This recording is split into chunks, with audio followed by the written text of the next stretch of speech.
Bismillahirrahmanirrahim. Assalamualaikum warahmatullahi wabarakatuh.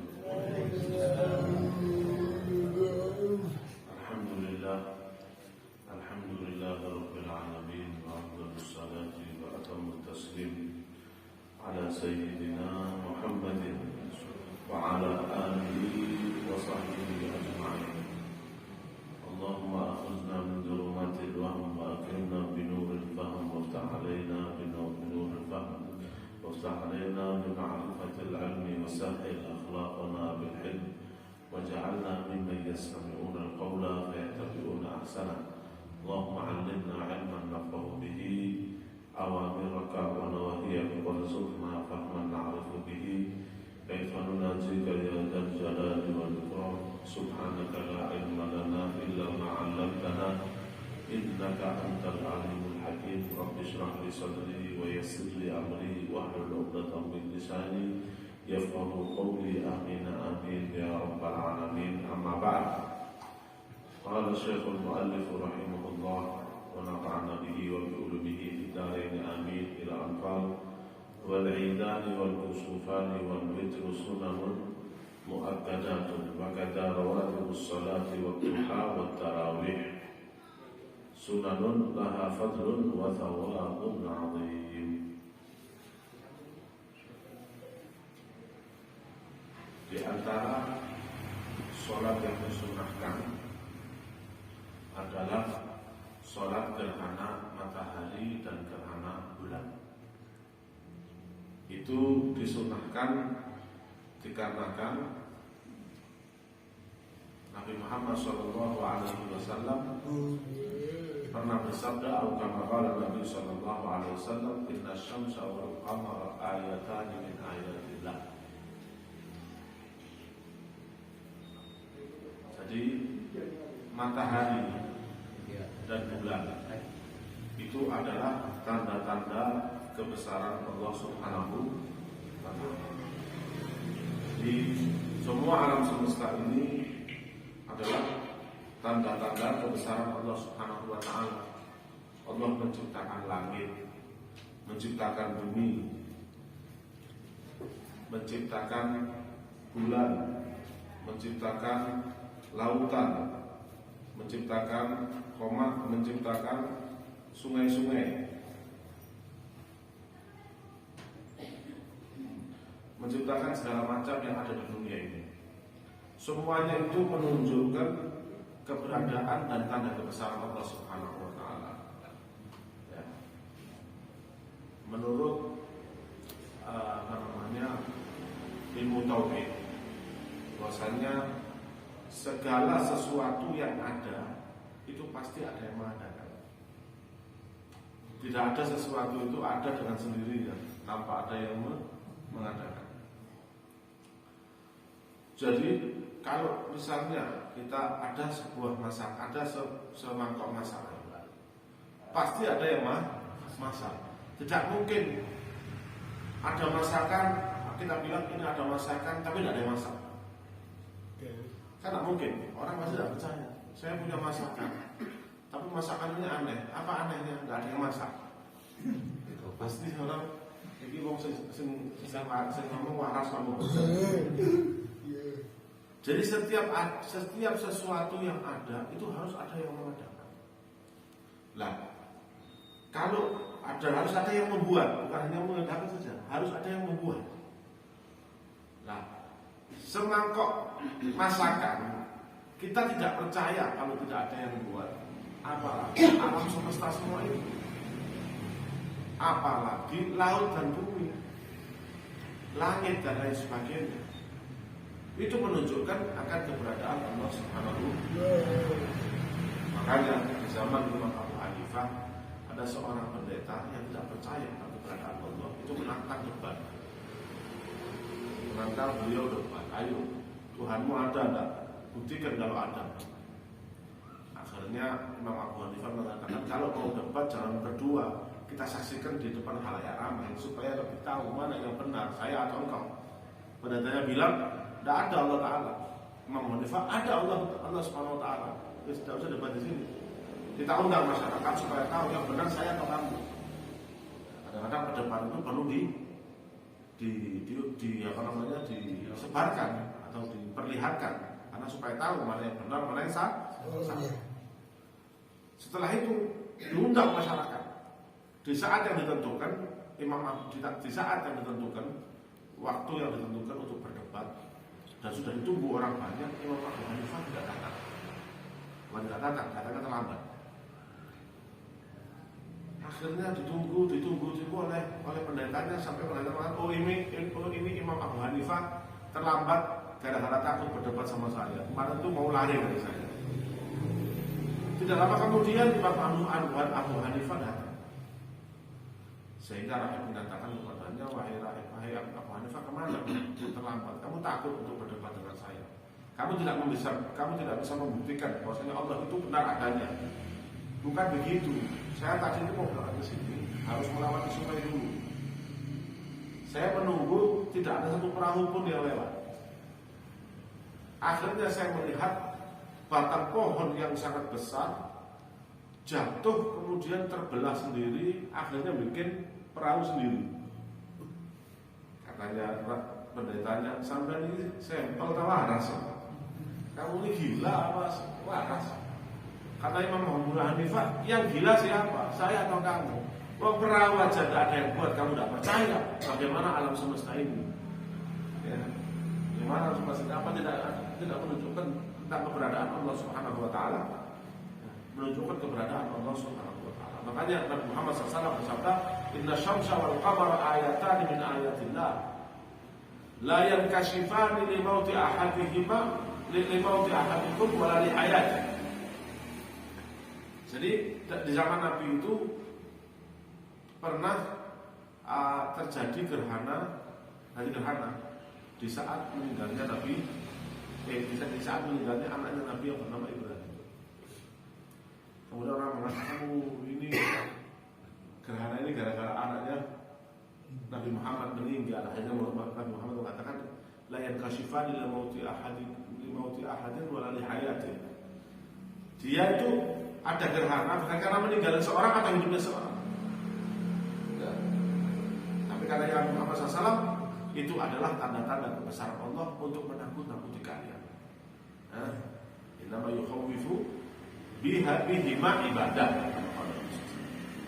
Tapi hanya untuk menakut-nakuti hambanya supaya lebih takut sama Allah. Jadi ada kadang-kadang tanda-tanda kebesaran Allah ini, kan alam semesta ini berjalan dengan baik. Matahari berjalan dengan baik, ya, kemudian bulan berjalan dengan baik. Semuanya berjalan dengan baik. Tapi kadang-kadang ada tidak sesuai dengan ketentuannya. Seharusnya kelihatan, tidak kelihatan. Bumi seharusnya tidak ada getaran, bergetar karena gempa. Seharusnya tidak ada banjir, jadi banjir. Seharusnya orang-orang sehat, malah ada virus. Nah, itu untuk apa sih? Yukhawwifu bihima ibadah. Untuk membuat takut hambanya kepada Allah Subhanahu wa taala. Jadi kalau ada tanda-tanda kebesaran Allah, ya, ciptaan Allah yang kadang-kadang ngamuk, gunung. Ya, jadi kadang-kadang Allah itu ngamuk, tidak langsung ngamuk. Kalau ngamuk langsung ya habis nanti. Tapi Allah, kemarahan Allah itu dilupakan sebagian hambanya. Yang ngamuk itu bukan Allah. Yang ngamuk itu sebenarnya Allah, tapi dilalui apa? Gunung meletus, gempa bumi, banjir bandang, virus dan lain sebagainya.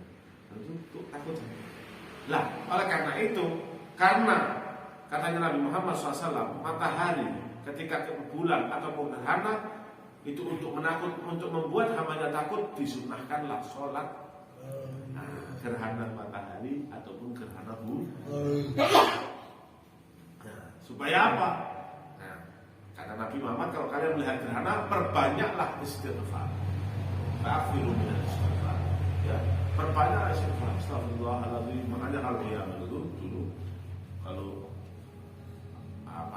kalau nanti mungkin di sini ada terjadi sholat gerhana, maka sebelum sholat untuk menarik jamaah itu kita baca astagfirullah yang banyak. Astagfirullahaladzim, astagfirullahaladzim, astagfirullahaladzim, untuk disunahkan untuk memperbanyak istighfar kalau sholat gerhana. Ya. Lalu bagaimana caranya sholat gerhana? Sholat gerhana dimulai dengan apa? Dimulai dengan takbir, ya. Maupun gerhana matahari atau gerhana bulan. Masuk waktunya ketika terlihat gerhana. Terlihat gerhana langsung sholat. Mau jam berapa itu terserah. Ya, langsung sholat gerhana. Bagaimana sholat takbir? Ya, kalau kusuf itu sholat kusuf ya, itu adalah sholat gerhana matahari. Khusuf itu gerhana bulan. Ya. Sholat.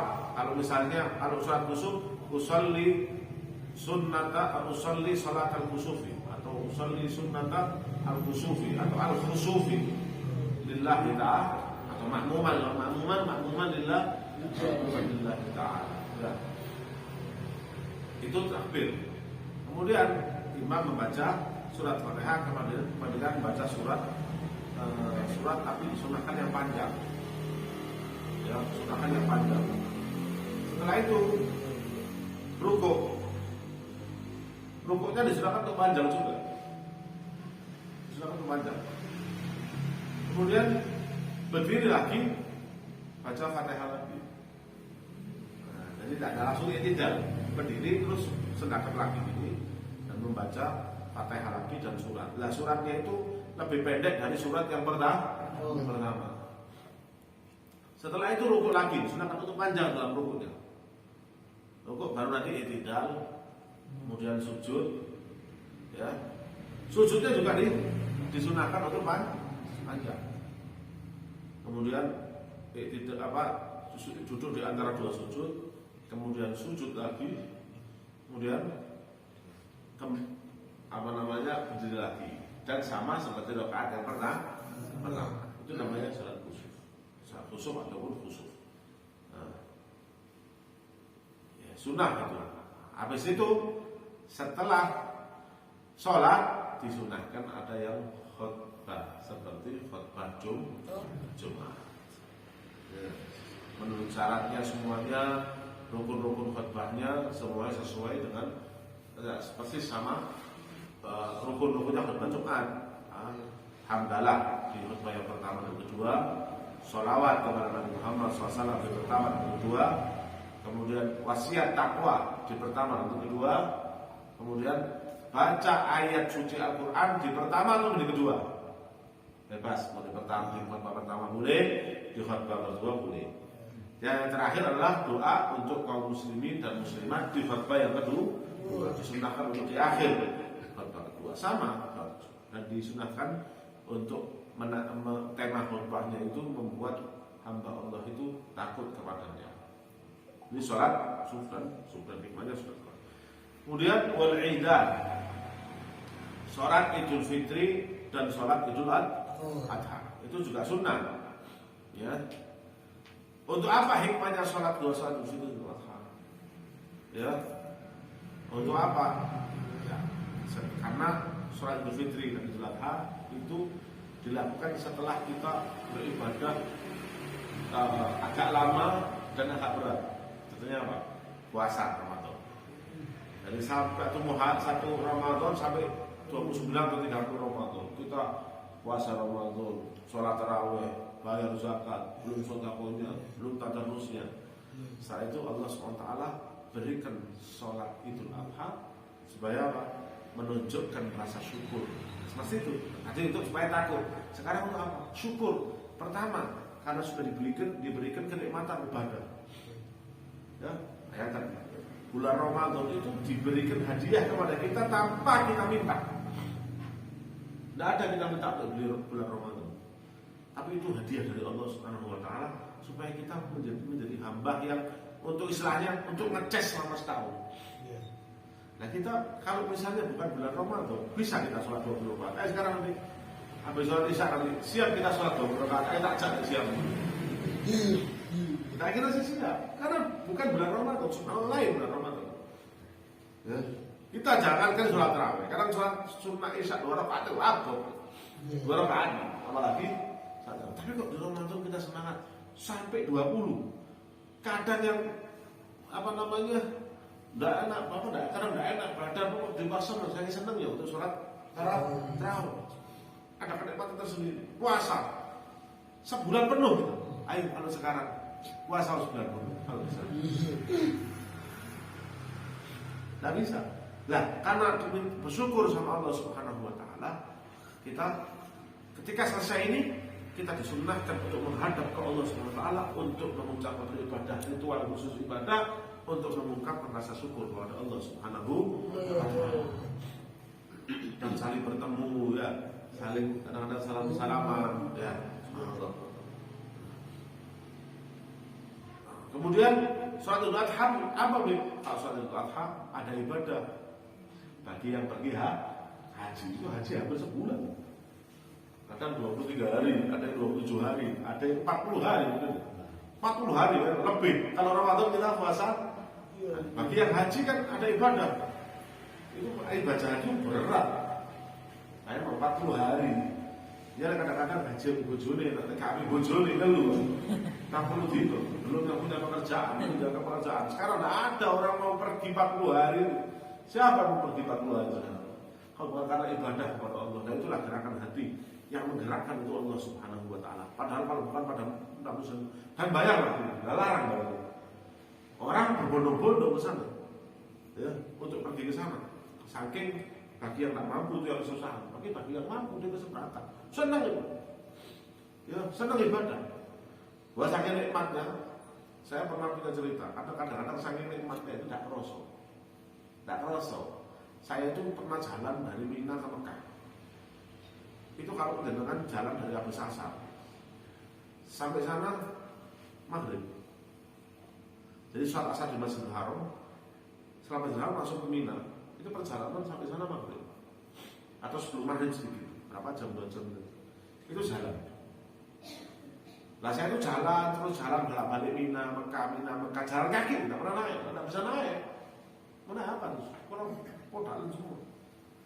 Subhanallah ngapunten, waktu saya di kamar mandi beristinja, membersihkan setelah buang air, tiba-tiba kok merah warnanya.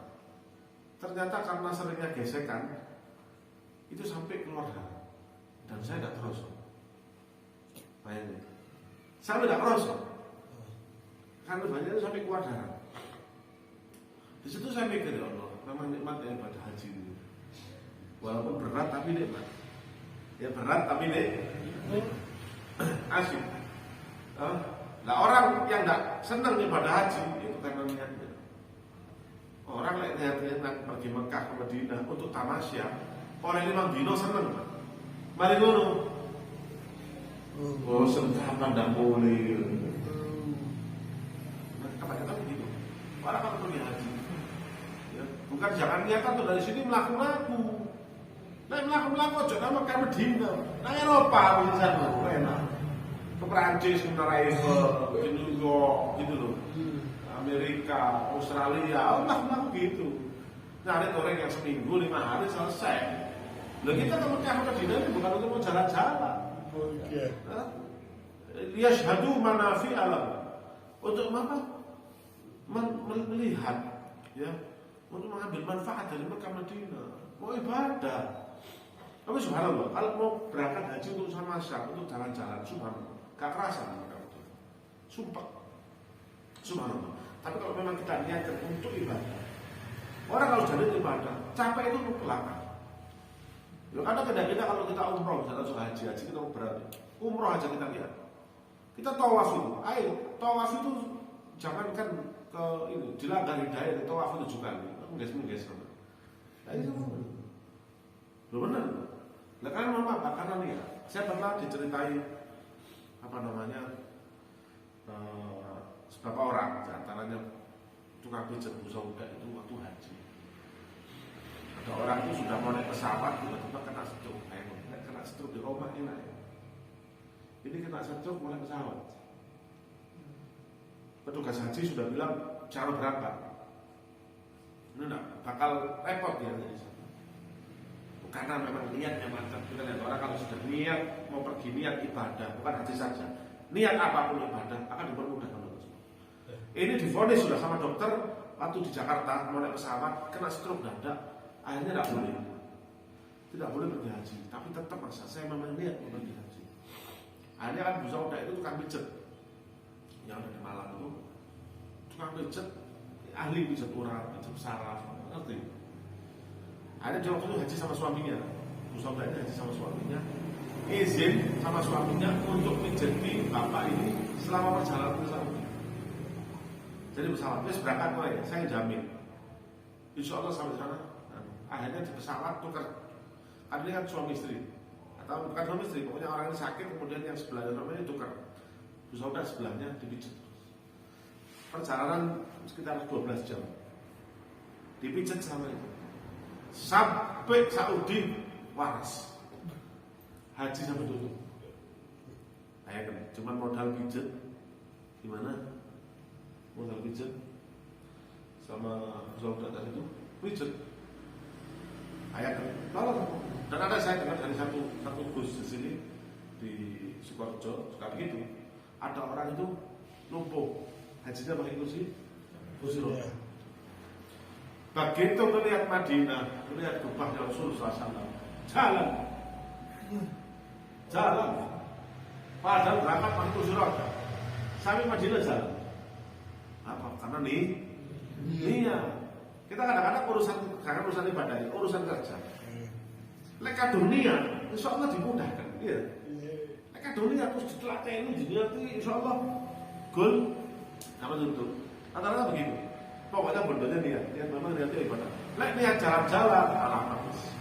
Kudunin ngamuk tok di sana, ya gelut tok, akhirnya itu ngomel-ngomel tok. Itu mutawafnya kasihan kalau orang-orang kayak gitu. Nanti lo diakui. Ini sholat Idul Fitri dan Idul Adha. Insyaallah yang sholat Idul Fitri dan Idul Adha panjenengan sedaya foto kertas ya. Soalnya foto melakukan. Tapi kalau kusuf sama kusuf kan jarang dilakukan. Tunggu ada gerhana. Kadang-kadang gerhana berapa tahun sekali baru gerhana. Kalau sholat Idul Fitri sama Idul Adha sudah terbiasa kita tuh sholat. Ya. Kemudian yang kedua, yang ketiga adalah wal witru. Sholat witir. Sholat witir itu hukumnya sunnah. Ya. Dilakukan di terakhir bebas. Sholat witir itu yang Nabi Muhammad SAW itu biasanya dilakukan setelah sholat tahajud semua baru sholat witir. Ya.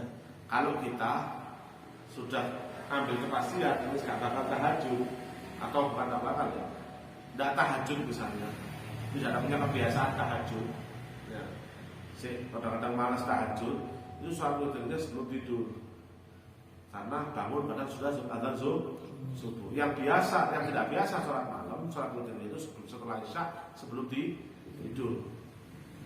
Nah, kalau yang biasa sholat tahajud itu seperti yang dilakukan oleh Rasulullah SAW, itu biasanya sholat tahajud, sholat tobat, terus termasuk kebiasaan wirid-wiridnya, terserah.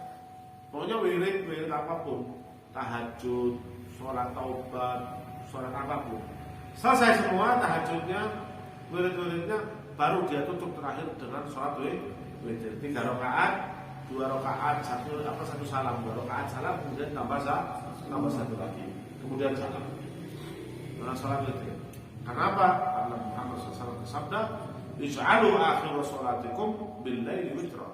Jadi kan akhir sholat kalian di malam hari itu sholat witir. Itu paling akhir. Dalam hadis lain, la witrani fi laila, kama qala Nabi SAW, tidak ada 2 witir di dalam satu malam. Tapi kadang-kadang permasalahan yang banyak itu, kalau seandainya bulan Ramadan. Bulan Ramadan itu kadang-kadang kan sebagai witir bareng sama orang-orang di mushola atau di masjid. Kemudian malam mau tahajud bagaimana? Katanya tidak ada 2 witir dalam satu malam. Maka para ulama menjelaskan, kalau kita misalnya sholat witir di langgar, ya kita sholat witir 2 rakaat ikut imam depannya. Kemudian pada rakaat yang 1 rakaat itu kita nambah. Jadi imam salam, imam kan 1 rakaat. Assalamualaikum warahmatullahi wabarakatuh. Lain jadi makmum tinggal tambah 2, nanti ditutup setelah sholat tahajud, setelah sahur sholat tahajud, kemudian ditutup witir saat bisa. Mau nambah lagi sampai 11 ya terserah. Ya. terserah. Ini tapi masalahnya sekarang yang jadi imam. Nah, jadi imam bagaimana? Jadi imam gampang. Ada dua cara. Cara yang pertama sholat witir.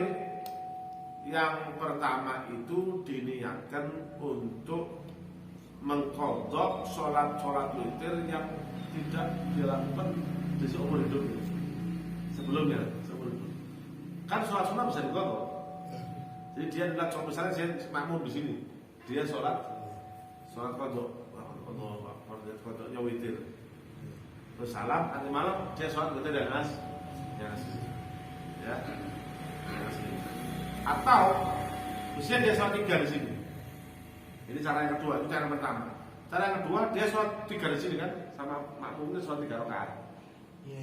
Kemudian nanti ketika habis sholat tahajud semuanya, dia cuma tinggal nambah 2 lagi, jadi 5. 5 nambah 2, nanti 2. Atau nambah 2 lagi, jadi itu 7. Atau nambah 2 lagi, jadi 9. Atau nambah 2 lagi, jadi 11. 11. Ya, itu caranya seperti itu. Ini tidak usah bingung, ya, nyantai aja. Nanti kita caranya banyak, ada berapa cara yang kita apa namanya, orang-orang kadang-kadang itu emang kadang-kadang kita ya itu sholat aja 2 rakaat, nanti kalau makmum disalam sholat lagi imam 1 rakaat, kita tambah lagi 1 rakaat, kemudian salam, nanti kita teruskan baca sholat kita di masjid Jamek ya, akhir-akhir Ramadan itu ya apa-apa satu, habis sana nanti nambah lagi itu sholat itu. Sunanun mu'akkad, jadi sholat kusuf, sholat gerhana dan sholat hari raya Idul Fitri atau Idul Adha dan sholat witir itu hukumnya sunnah mu'akkadah. Apa sunnah mu'akkadah? Sunnah dibagi 2, sunnah mu'akkadah sama ghair mu'akkadah. Kalau sunnah mu'akkadah itu sunnah yang tidak pernah ditinggalkan oleh Nabi Muhammad SAW, maupun beliau dalam keadaan mungkin di tempatnya ataupun bepergian jauh, tidak pernah ditinggalkan sama sekali. Itu sunnah mu'akkadah, sangat ditekankan sekali. Wa kadza rawatibus shalah, dan begitu juga salat qabliyah dan ba'diyah. Apa hikmahnya salat qabliyah dan ba'diyah? Disebutkan oleh para ulama bahwasanya salat qabliyah itu disunnahkan karena untuk mensterilkan pikiran dan hati dari urusan dunia. Kita kadang-kadang kalau mau sholat wajib, apalagi dari kerjaan, mau sholat wajib, mau lagi mau traweh, apalagi lagi habis ruwet sama orang. Kadang-kadang kita sebelum sholat masuk wajib itu kita sholat sunnah dulu qobliyah. Nanti saya jelaskan bagaimana sholat qobliyah. Kita sholat 2 rakaat qobliyah. Ya, yang khusyuk, sholat qobliyah melehar bisa. Ya. Kita sholat khusyuk qobliyah. Kalau khusyuk selesai salam kan enak, pikiran sudah pemanasan untuk sholat. Beda, mari kerja langsung Allahu Akbar, kumang belum tak tulis, wah keliru. Mesinnya angin ya.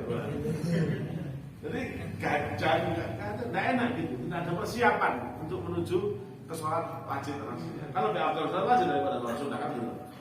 Itu hikmahnya kenapa disunnahkan, disyariatkan sholat qobliyah.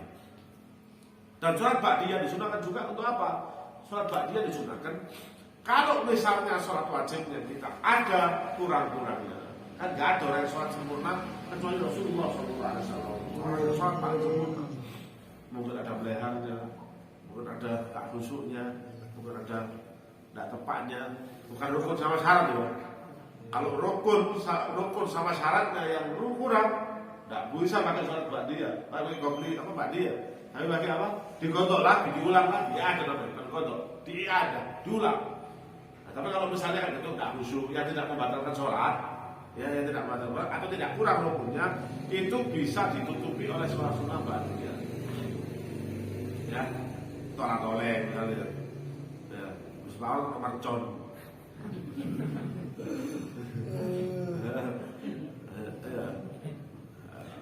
Itu kan tahu kadang-kadang kita kan apalagi kalau kita sholat di rumah, orang punya anak kecil, waduh, sembarang. Akhirnya setelah sholat setelah sholat fardu yang kurang dengan catatan, bukan kurang syarat, syaratnya sholat, bukan kurang dari rukun, bukan yang membatalkan kurang karena sholatnya batal. Misalnya kurang, aduh aku kurang i'tidal, wis gak apa-apa ditutupi sholat, dia nggak boleh. Nah, kalau kurang ya ada namanya, ada diulangi lagi sholatnya. Nah, itu sholat sunnah rawatib. Sini saya bacakan hadis Rasul Sallallahu Alaihi Wasallam. Dari An Ummi Habibah Ramlah binti Abi Sufyan radhiyallahu anhuma qala, dari Ummu Habibah Ramlah binti Abi Sufyan qala, beliau mengatakan, sami'tu Rasulullah sallallahu alaihi wasallam yaqul, saya mendengar Rasulullah sallallahu alaihi wasallam bersabda, ma min 'abdin muslimin, tidak setiap seorang hamba muslim, yusalli salat fi kulli yaumin 12 rakaat, di setiap hari 12 rakaat sunnah ya, rakaatan tatawwu'an ghaira fardhatin, salat 12 rakaat sunnah, bukan yang wajib ya. Illa banallahu lahu baitan fil jannah, kecuali Allah akan membangunkan dia satu rumah di surga. Jadi kalau setiap hari sholat 12 rakaat, itu Allah akan membangunkan satu rumah di surga. Bukan di Trimo, bukan di Malang Agus, perumahan di surga. Satu rumah di surga, bayangkan. Apa 12 rakaat itu? Diperinci oleh Nabi Muhammad SAW. Aubudiya lahu baitun fil jannah arba'an qabla dhuhri, 4 rakaat sebelum sholat zuhur. Ya, 2 salam. 4 rakaat sebelum sholat zuhur. Nah, ini sholat qobliyahnya untuk zuhur ya. Zuhur itu 2 rakaat sebelum zuhur, 4 rakaat sebelum zuhur. Nah, kemudian wa raka'ataini ba'daha, dan 2 rakaat setelah sholat zuhur. Jadi totalnya berapa? Kemudian wa raka'ataini ba'dal maghrib, dan 2 rakaat setelah maghrib.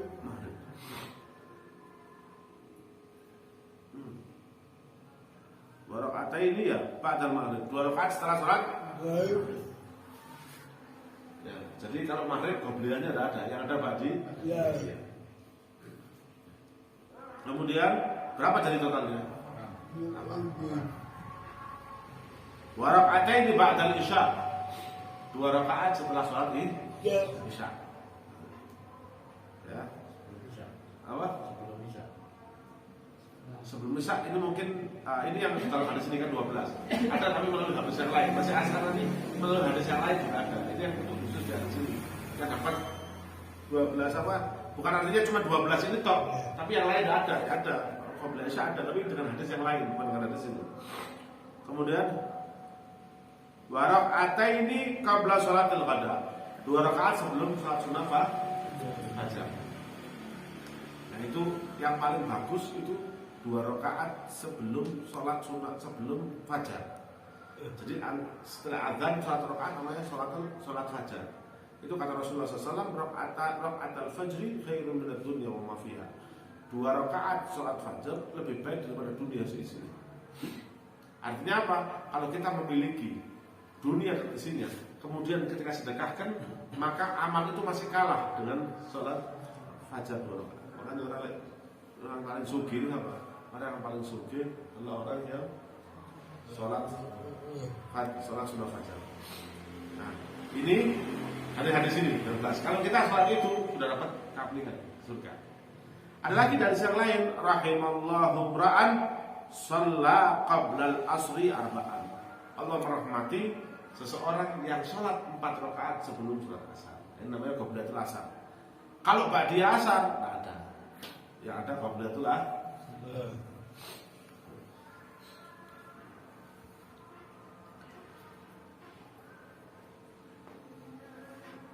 Assalamualaikum. Nah, kemudian yang terakhir adalah sholat duha. Ya, sholat duha ini termasuk dari termasuk daripada fadilahnya adalah memperbanyak rezeki. Seret-seret ya, itu dianjurkan untuk sholat duha ya. Karena sholat duha itu fadilahnya banyak.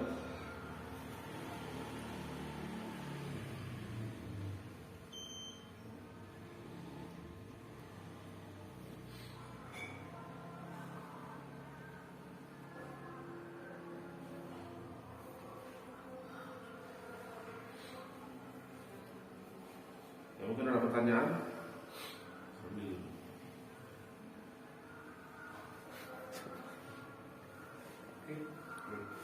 Surat khusuf itu yang bulan khusuf atau khusuf kan nggak sama yang matahari. Enggak, pakai kaf ini. Kalau matahari itu khusuf. Khusuf. Iya. Kalau bulan iya, khusuf pakai kha. Oh, ada kha sama. Iya. Apa? Iya. Khusuf itu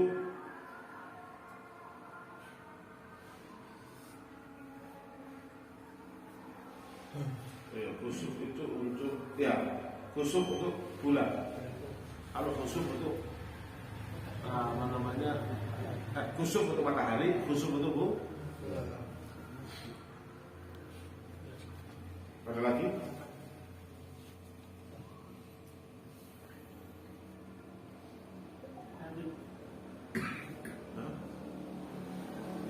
Yang sholat itu tadi sholat itu Ya. tadi kan ada banyak cara tapi tadi ada banyak cara. Kalau misalkan sebenarnya imam setelah sholat taraweh kemudian ganti imam boleh nggak? Kemudian witirnya imam ini setelah dilanjutkan nanti setelah tahajud. Nah, cara seperti itu apakah benar? Maksudnya? Misalkan saya jadi imam. Iya. Nah, tinggal untuk menjalankan sholat witir ini ketika saya selesai mengimami sholat taraweh, kemudian saya mempersilakan makmum yang lain. Nah, saya melanjutkan witirnya nanti setelah tahajud. Yang penting yang disuruh imam ngerti bisa biasa jadi imam apa enggak? Iya. Kalau bisa sembarangan ya, tidak apa-apa. Kalau imamnya layak jadi imam, kadang-kadang kita jangan lurus sholat yang tidak layak. Apalagi kalau bahasa matahari salah, hati-hati. Tidak masalah, kalau mau pakai cara begini tidak masalah. Cuman 3 cara tadi biasanya dilakukan oleh para ulama, ya dijalankan oleh para ulama dan disarankan oleh para ulama. Kalau pertanyaan lagi? Kalau masalah suratnya itu, Hah? di dalam sholat tarawih kan ada yang berurutan, yang baik diberurut apa yang dibelanja habis. Betul itu. Iya, bukan. Tarawihnya Berurutan suratnya. Suratnya Surat berurutan. bulannya kan harus katanya ada yang dibelonjaki, ada yang berurut gitu. Oh, tidak apa-apa, tidak ada masalah. Mau diloncati tidak apa-apa. Tapi kadang-kadang yang itu yang apa namanya, yang Karena ada belanja ada urutannya itu kan dari apa namanya, ada dari Wadduha, ada yang dari apa namanya, alhamdulillah itu kan, alhamdulillah itu ya amalannya para ulama. Tapi kalau saya pribadi belum pernah mendapatkan, saya pribadi ya belum pernah mendapatkan hadis yang mengajarkan tentang urutan sholat. Berapa surat-surat di sana? Itu kalau sholat duha sama sholat suruh itu batasan waktunya jam berapa? Kalau misalkan sholat suruh dilanjut ke duha boleh nggak? Suruh, sholat isyraq. Iya, Isyraq itu satu begitu muncul matahari itu sholat isyraq ya. sampai jam. Dibarengkan sama sholat duha. Artinya satu sholat punya 2. Enggak, habis itu terus dilanjutkan begitu maksudnya. Ya, maksudnya berarti sholat isyraqnya yang terlambat gitu. Iya, misalkan Kan seharusnya kan sekitar isyraq kita sholat isyraq ya. Begitu kelihatan kuning-kuning dikit kena matahari kita sholat. Ya. Ditunggu kan seharusnya sampai duha itu kan waktu duha itu kan agak dikit ya. Nah itu kalau rasanya sholat isya kalau belum masuk sholat duha ya belum. Kalau misalnya mau digabung berarti sholat isyraq yang terlambat gitu kan. Ya, sholat isyraq terus sholat duha. Tapi seandainya yang bagus itu sholat isyraq dulu, isyraq nanti sholat duhanya agak-agak sekitar jam 7 atau setengah 7 ya, matahari sudah naik sedikit itu harus sholat duha.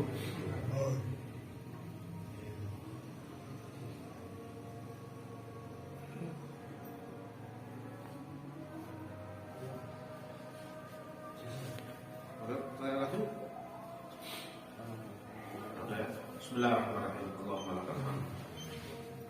Allahumma alhamdulillah, Allahumma alhamdulillah mustaka wa antal musta'an. Wa alaika la hawla wa la quwwata illa billah al-azim.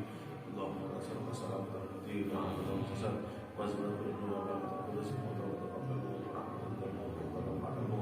Allahumma inna fi sakratil maut wa azabun nar wa hisab. Rabbana zidna wa ba'da حسنة بالأخذ حسنة نعم أخذ المعاصر والعزيز رب العالمين صلى الله عليه وسلم محمد وعلى آله وصحبه وسلم الحمد لله رب العالمين. الفاتحة.